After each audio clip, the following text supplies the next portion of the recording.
Dans la dynamique transgénérationnelle et la répercussion que cela peut avoir dans le clan familial, j'aimerais vous parler de l'enfant de remplacement, l'enfant pansement, l'enfant gardien du silence.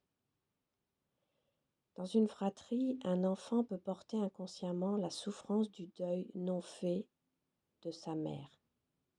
L'enfant peut porter inconsciemment le silence d'une autre vie écourtée, dont l'histoire demeure secrète.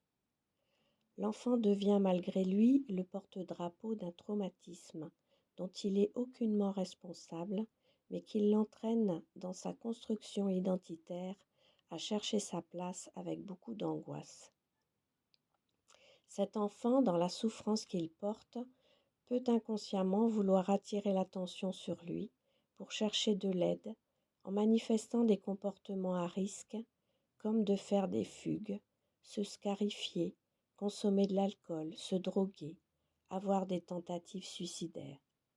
Une fois adulte, l'enfant de remplacement, l'enfant pansement, l'enfant gardien du silence continue de porter une énorme charge de mal-être. Il cherche sa place dans toutes les sphères de sa vie, familiale, professionnelle, amoureuse. Il a le sentiment de ne pas vivre sa vie, d'être impuissant à savoir qui il est, à connaître ses aspirations profondes. Il peut malgré lui transmettre à sa descendance, à son tour à ses enfants, la difficulté de trouver leur place, la répétition de schémas relationnels et comportementaux. Cependant, heureusement, il est possible de se libérer des charges inconscientes, de mettre de la clarté sur son histoire familiale, de percevoir les dynamiques émotionnelles, les dynamiques des croyances et des injonctions, pour enfin reconnaître sa juste place, pour habiter pleinement sa place, pour retrouver sa vitalité, sa créativité, pour vivre sa vie en conscience avec les ressources nécessaires pour traverser les défis rencontrés. Si le sujet de l'enfant de remplacement, l'enfant pansement, l'enfant gardien du silence te parle, si tu te sens prêt à incarner réellement celui que tu es, et non incarner l'histoire d'une autre personne, l'histoire d'un frère ou d'une sœur aînée décédée, l'histoire d'un grand-parent ou d'un parent.